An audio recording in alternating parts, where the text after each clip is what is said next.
guys, my name is Destiny Tia. Welcome to Purpose, Calling, and Gifting. Today we have our special guest, Lacey, and today she will be talking about habits and confidence and self-care. Lacey, can you please introduce yourself?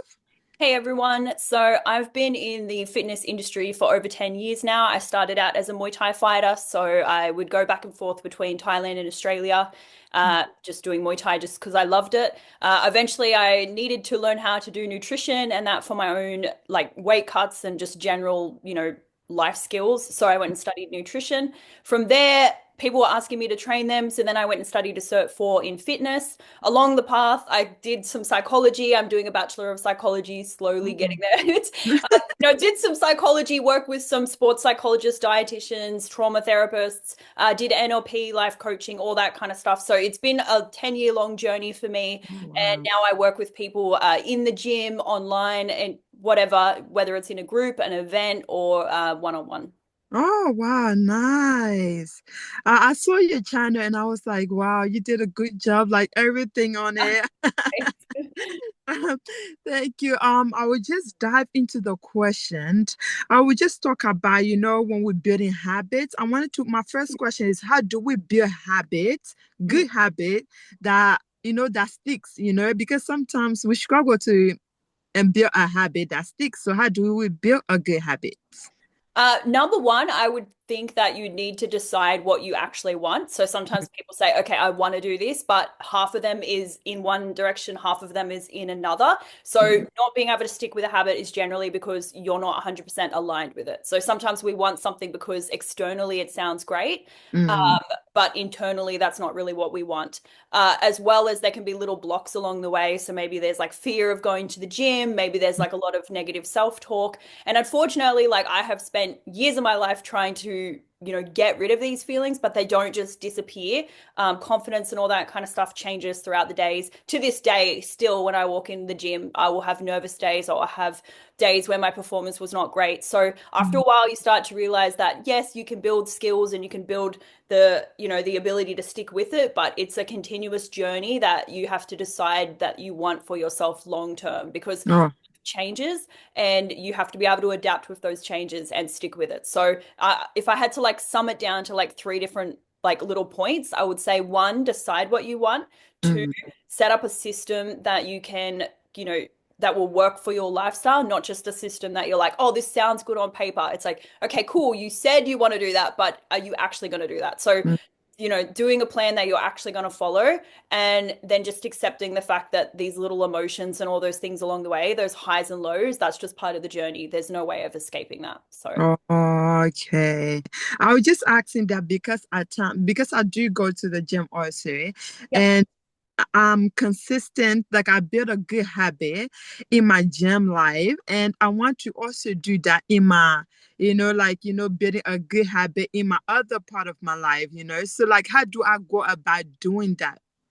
So some of it can be a little bit like you need a support system. So Mhm. we have like capacity of what we're able to take on. And I know that like social media tends to be like, oh, you can do this and you can do this and you can do Yeah. this.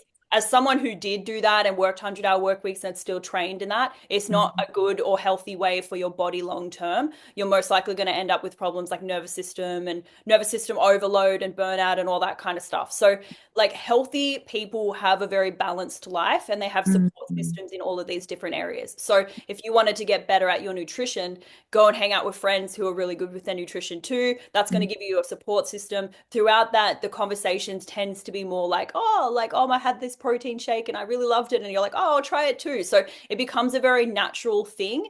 Mhm. So yeah, number one would be support system, and then Mhm. number two is maybe there's some skills lacking there. So maybe you've learned the skill of going to the gym and all the little hurdles that over like you have to overcome for that. But then when Mhm. you moved into this other area, you're essentially starting from the bottom.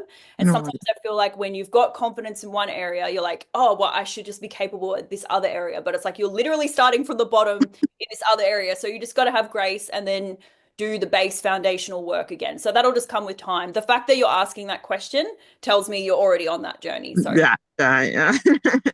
Thank you. And also like why do we, sorry, why I keep saying how, why do we struggle to break bad habits? because it's giving you something. So if somebody is like, when you think about alcoholics, they drink because it helps them escape something or whatever. You think about Mm, drug addicts, they're generally they're getting a high out of it or something. So generally, if you can't break a habit, it's because it's giving you something. So one of the things that I did in my life to, set good habits for myself was like, what am I getting out of this? Like, why do I keep, like say McDonald's or something? Why do I keep going back to McDonald's when I know I don't want to do it? Oh, okay, cool. Well, I was tired and I didn't have the energy to cook dinner, so then I just got McDonald's. So see how it actually is giving me something. It's mm, benefiting it from in some way. So yeah. if you figure out what you're benefiting from it and then find a healthier way to meet that need, then you'll Mm, eventually move towards that direction anyway. Because yeah, we do our bodies, even though they don't always do the right thing, long term, they're yeah. giving itself what it needs in that moment. So trust your body was trying to help you. It just didn't quite latch onto the right thing and just guide it to latch onto something else. And yeah. Okay, like even when we talk about, bad habits, one of Yep. my bad habits that I'm trying my best to like take away is like time management. I'm so bad at time management. Like I will plan, I'll be like, okay, I have a plan, I will pack this and do this. And then when the time comes, for some reason I'm late and I'm just rushing, screaming at the kids. So how do you track your time? So for me, like I have, like I'll tell you how I track my time. I Yeah. have a weekly schedule, like a Google Meet schedule. So Hmm. whenever, like, we send the email, it goes straight into your calendar. So Hmm. I've set up a system where it organizes itself very flow, you know what I mean? Yeah. And then Yeah. every night before bed, I have a like a little card like this. Oh, you Mm, can't see it. Oh, you can kind of anyway, it's just a little piece of paper. And then mm, I write down like like covering it there, but like I write down like I wrote Friday because it's Friday, and then I put a mm, little green on it because it's just I like highlighters. Why not? YOLO like. And then I write my to-do list for the day plus the times. mhm. And then I also think about, okay, so say I need to be in the city, like I have trained someone in the city at 10 a.m. I Yeah. make sure that I always leave so that I get there 10 minutes early. So Oh, if you plan to always be 10 to 15 minutes early, even mm, when life throws some kind of unforeseen thing at you, uh, yeah. you've got that little buffer time. So I Mm. use the buffer times, but yeah. Yeah, I'm not, I try. I don't know. I think it's just something because with me, I'll be like, maybe I just don't do all of those things. I think in my mind, it's like I'm doing it, but then if it's in reality, it's like, nah, because I would try to, like, I'll wake up early and I do that, get the kids ready, but then it's like I'm doing something random and my mind, like in my mind, I'm like, just leave that and just focus on the thing that you're supposed to do, which is go early. But my mind is like, no, I have to do it quickly, and then after I will get ready, and then I get late. Oh, so is it kind of like you get so focused on the task at hand that the other stuff? Okay. Yeah. Have you ever been tested for neurodivergence by any chance? Like ADHD or anything? Because that's a very ADHD trait. I have friends who got ADHD who have that same trait. Um, yeah, I don't know because like I know I used to be late a lot when I was younger, and then Mhm. I somehow along the line switched the other way where I was like I have to be on time for everything, and Oh, then was on time like 10 minutes early for everything. So for me, and I'm not saying this is a healthy way to drive it, this is just what I have found has worked was like I just really hated when I was late so much mhm. that the hate of being late made Oh, me turn up uh, early. And I was always like, I would feel embarrassed if I was late. I was like, I don't want to be turn up 10 minutes late. That's so embarrassing. I have to walk into class on my own, or especially if I'm training someone, it's my responsibility to be there. You know what I mean? So it's mhm. like, okay, yeah. So yeah, Oh, okay, that's true. Okay. And then we'll just dive into the other question is confidence because since we're doing habits, self-care and confidence, how can I boost my confidence and self-esteem? I Be- literally, if you guys go onto my YouTube, I literally Mhm. did a interview with a sports psychologist about this, and she actually changed my opinion on it because I always had an opinion, and I still in some she made it more complex, I guess, because my old opinion was like I had no confidence. Like when I left home, when I moved to Brisbane, I had zero confidence in myself. And so me going to the gym was like, oh, I can build a body that I'm proud of. I can be physically fit and Yeah. I'll feel good. You know what I mean? And in some Mm-hmm. ways that really did work. Mm-hmm. So building up a life that you're proud of will make you feel more confident. But Mm-hmm. unfortunately, confidence is not linear. And this is what we talked about in the video. Confidence is not linear. Sometimes you'll feel really proud of yourself. And then maybe you go on Instagram and then someone achieves something and then suddenly, Uh, you know what I mean? And then suddenly getting confidence yeah. syndrome. So at this point in my journey, I now see confidence as something that it's like, okay, I'm not always going to have confidence. If I do, awesome. If I Mm. don't, unfortunately, that's just being a human being and I can't really like get rid of it. Yeah. But I will say that, yeah, doing things that you're proud of, being in aligned with yourself and following Mm. a path that's the right path for you will Mm. fill you with a sense of confidence and a sense of joy because when you're like on the path that's right for you and you're listening to your like internal compass, you just feel better, like you're glowing because you're doing Mm. what you do. And that translates into feeling more confident because you're where you're meant to be. Whereas if Oh, you're somewhere you're not meant to be, then you're like the confidence is just out the window. It's gone. yeah, that's Yeah, true. yeah, yeah. Yeah, that's true. And the other question is why some people feel insecure about themselves because at times it do happen. With me, like it's years back, even sometimes I do feel certain type of insecurity, like and sometimes I feel like okay, um, we do self-thoughts on our mind and stuff. So like why do we feel so insecure about ourselves?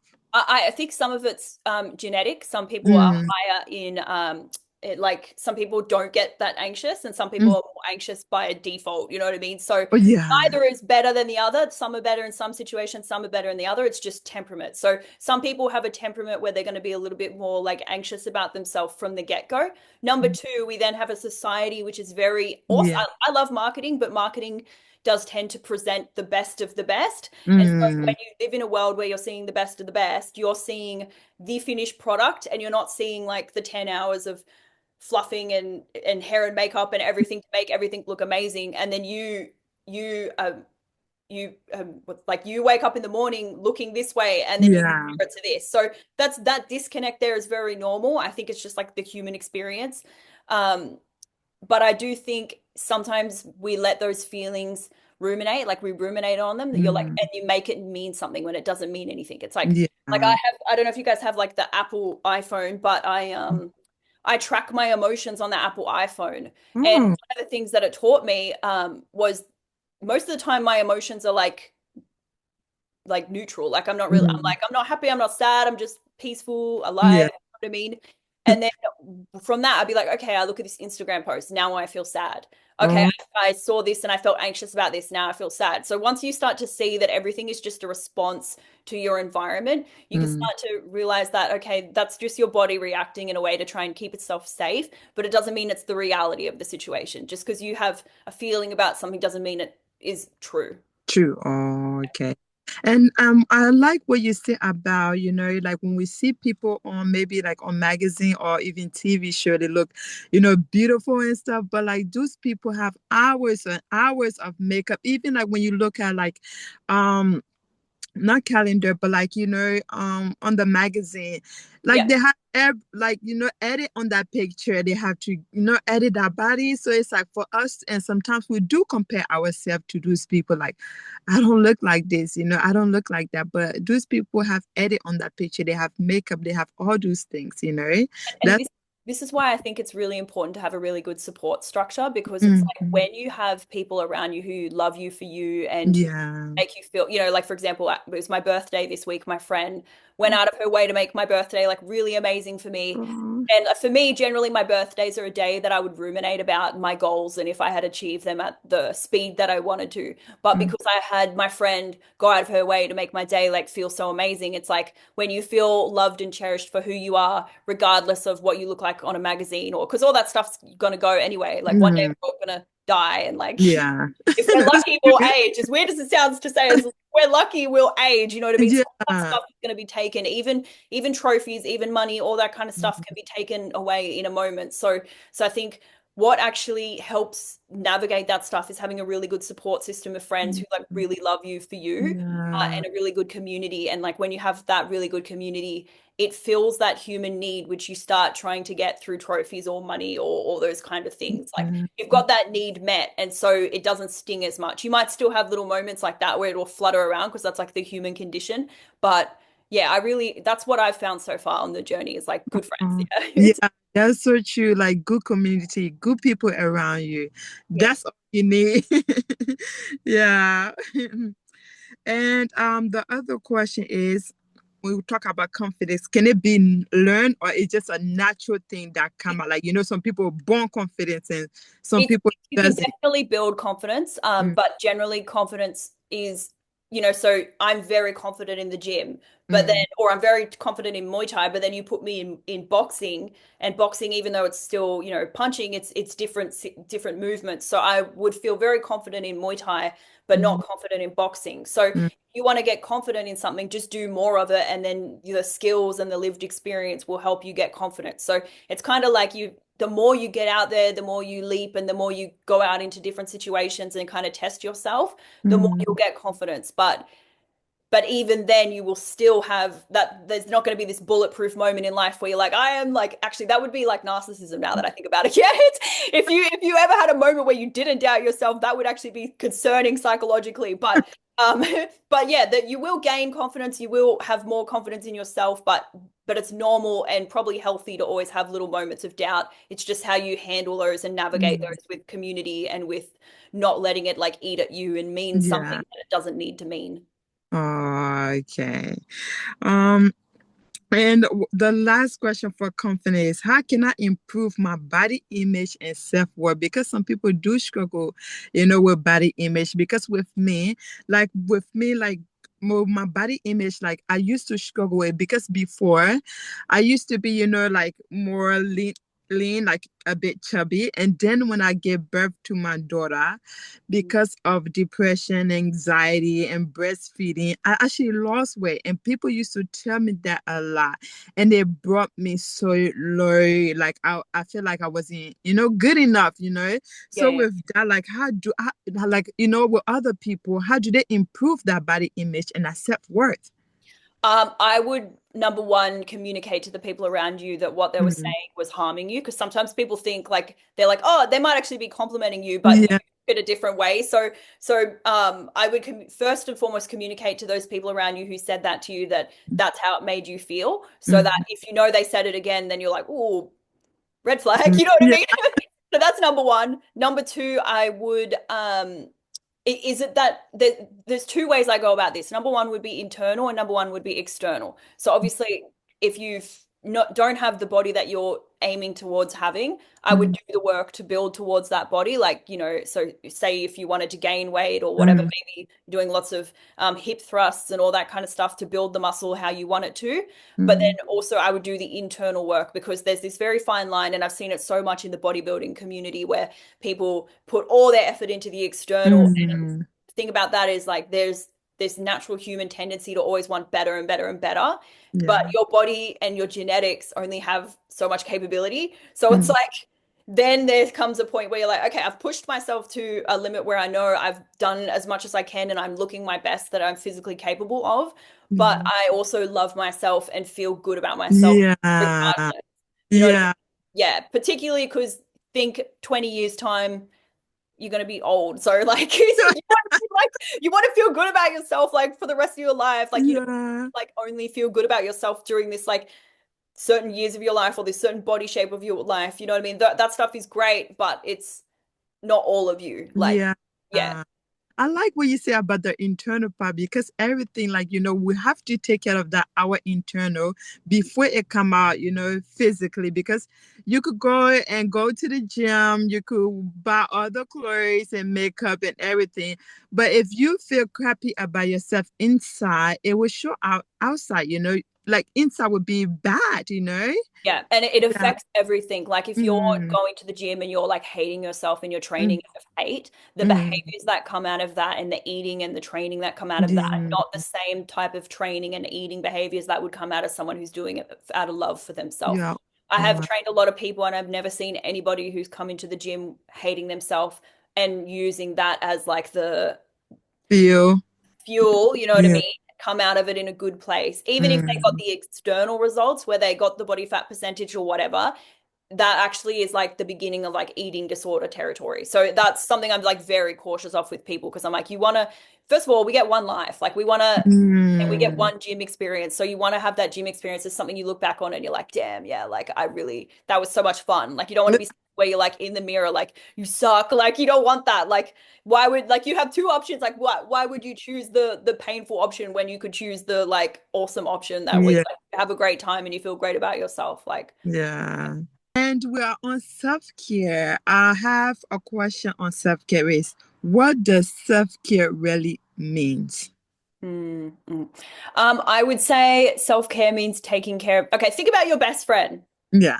and how you want to take care of them and you want them to be happy and you want to be there for them and you want to experience all the good things they have. Like, do that to yourself. Like, you know what I mean? So it's Yeah. like, I feel like sometimes we're harsher on ourselves than we are to the people around us because we feel responsible and, you know, we're like, oh, I should get this. And that's valid. I totally understand that. But at the same time, it's taking care of yourself in like that emotional way, but it's also pushing yourself to do those things that are scary and getting out of your comfort zone. But yeah, it's self-care kind of there's like almost different communities on what self-care means. Like Yeah. self-care in like the bodybuilding community is like not taking steroids. You know what I mean? Or maybe taking steroids. Depends on what their value system. It really is like what's your value system around what makes you the happiest and how are you going to do Mm. that. Wow. And yeah, so for me, like my example of self-care for me is staying true to my purpose, doing what Mm. makes me happy, not just what makes a lot of money. um, Yeah. having a good community of people who love me for who I am and are there for me and, you know, are just awesome, good character people with integrity. Mhm. Um, you know, working enough that I'm fulfilled and I'm entertained and, you know, my brain is very fast, not to sound like, you know, but I have a very quick brain and it needs a lot to entertain it. If I don't entertain it, it can tend to, um, like overthink, you know what I mean? So Mm. I figured out what works best for myself, like physically, mentally, emotionally, like spiritually, all that kind of stuff. Mm. And just implemented that into my life. And whenever I feel myself not sticking to that, then I'll veer back to what's right for me. And there's always going to be little phases in life where you're not always sure. Like, you know, when I went from being like Muay Thai, where Muay Thai was everything to me, to then moving into a coach role, there was like Mm. this little bit of like an identity shift. So there's going to be little bits of time where in your life where you may not be doing that the best you can, but sometimes that's because you don't have clarity with that. So I think as well, it's also having a little bit of understanding with yourself that you don't all not all your ducks are going to be in a line all the time, and that's normal. That's the human experience, and that's what comes with change. So Mm. sometimes self-care is being okay with the fact that your self-care might not be 100% at that time. Like Yeah. don't have to be perfect. It's self-care. You know what I mean? That in itself, knowing that, accepting that is self-care. Yeah, that's so true. And one of the things that with me, I like to do with self care. You know, some people like everybody have like different idea like how you say it with self care. Some people like to do their eyebrows, which I do love, and hair. But with me, with my type of self care, it's like journaling. As also as somebody who's a Christian, I like to read my Bible. I also like to go to the gym. That's my type of eating healthy. Is Yeah, my type of yeah, yeah. Something that I love to do, and it build me up. I'm not always 100%. yeah, yeah. But do some things that I enjoy, and like I like doing. Yeah, Yeah. exactly. Yeah, it makes you happy. And you're just like, Yeah. you're spending your time doing things that make you happy and then also make you better as a person. Like, Yeah. And then we'll talk about what is the difference between, self-care and being selfish, because some people say, self-care is selfish, and some people say you have to take care of yourself, you don't want to pour into an empty cup. So what do you think? I think that, oh yeah, I don't know, because it really depends on different communities. But I think the difference between self-care is self-care is like you're doing what will make you better so you show up better, and there's like a bit of Mm, responsibility you have for your community. So for myself, like will take care of myself so that I'm always the best coach for people. I'm always upskilling so I'm the best mm, for people. So even though it's led for my from my own growth, and I do believe you should be driven by your own goals and your own desire to, that's a human condition, you know what I mean? I think you should be driven by that. But then when you really come back to it, it's about serving your community better. It's not just like mm, putting your jar in the cookie jar more. You know what I mean? mm. And so that's what Yeah. I think is like I've talked a lot about this recently about like responsible use of power. And it's like when you're a leader in your community or you're in a leadership position, you need to be doing the right thing by everyone. So I Mm, think self-care, where it's like, okay, you're taking care of yourself and it's the right thing, is at the end of the day, no one else is like being taken advantage or whatever. And this is where I think it becomes like a um a debate is like, oh, well, you went to the gym when you've got a kid. Yeah, okay, cool, but you took care of your kid better because you took care of yourself. Okay, your oh, kid is yeah. going to grow up with a better role model because you took care of yourself. So even though in that I would never consider that selfish, and I would actually be like, oh, why would someone consider that so like I think it's a bad question, or not, I don't want to say bad question, but like I don't think it's the most helpful question to ask someone why they're putting their own fitness and health and happiness ahead of a child when it comes to Mm. like going to the gym and eating healthy and getting enough sleep and that, because it's like that's a necessity. Like And I don't get it. How is that a bad thing? Because the kids actually see what you do, and then kids. One of the things that I learned about, even with kids, even with my daughter, she doesn't do what you say. She copy what you do. yeah, So, like if she's seen you going to the gym, like sometimes I work out in the house, and yeah, my daughter would take the thing that I lift, and she would try to lift it up. So it those things when the kids see you eating healthy and everything, they want to do it also. So it's to me, it's not selfishness. It's I want to take care of myself so I can be better for my kids. And so when they see it, they can be better for their kids. Well, yeah, that's what. exactly. Oh, 100%. And yeah, I don't even know where this conversation came up of like, oh, you're going to the gym, that's selfish. It's like, no, I don't even know where that came from. That needs to be removed. Like, yeah, yeah, Sorry. yeah. And then I was say the other question, what are some signs that you are not taking care of yourself? Well, first and foremost, you won't feel like as energetic, and not just like there's two kinds of energy. There's like the energy of like you're eating well and all that kind of stuff. So, maybe your body is physically showing symptoms that you're not taking care of yourself. Another one Mm, is like emotional, like burnout, just getting grumpy a lot, by being snappy and short with people, like yeah, people who are taking care of themselves and have a good life, they radiate good positive energy, and ironically it makes life easier for them because they're dominoing, like they're building on all these little like good foundations in their life. So the life is just going up like that. Whereas if you're mm, not taking care of yourself, you're pulling all these like Jenga or whatever it's called, like mm. pulling out these little bits of it and then it all just tumbles. So Yeah. your business, your life, your love life, your friends, all of that is a reflection of you. So it's like if all that stuff is starting to go downhill, that's reflecting back to you that something's not being, yeah. Yeah. Yeah. Even with me, like that's so true. Like if I'm not taking care of myself, it actually shows. I become like, I'm just, and also it shows internally, like, I get sick. Like, with my emotion, I get sick. Yeah. I don't feel good, I don't feel good energy wise. I don't feel good emotional wise, and I have lack of sleep. So it's like if I'm not taking care of myself internally, or everything, it will show, everything will show about it. Yeah. Yeah. Even the way the Mm. body, like, like, yeah, there's so many changes that happen to your body if Mm. much stress. Like the way your body stores fat tends to be more around the stomach. People get Yeah. acne, all these kinds of things. So the body is always telling you how it is. I just feel like somewhere along the line, people stop listening. Maybe I don't know. But yeah, if you listen and you got a little bit of like, connectedness to yourself, you can tell. you can feel pretty quickly. Yeah, I do. I do tell when I'm very stressed, very anxious. I get bloated. Yeah. I'm down. Yeah, so Yeah. yeah. And for our last question, what advice do you have for our viewer on habits, self-care, and confidence?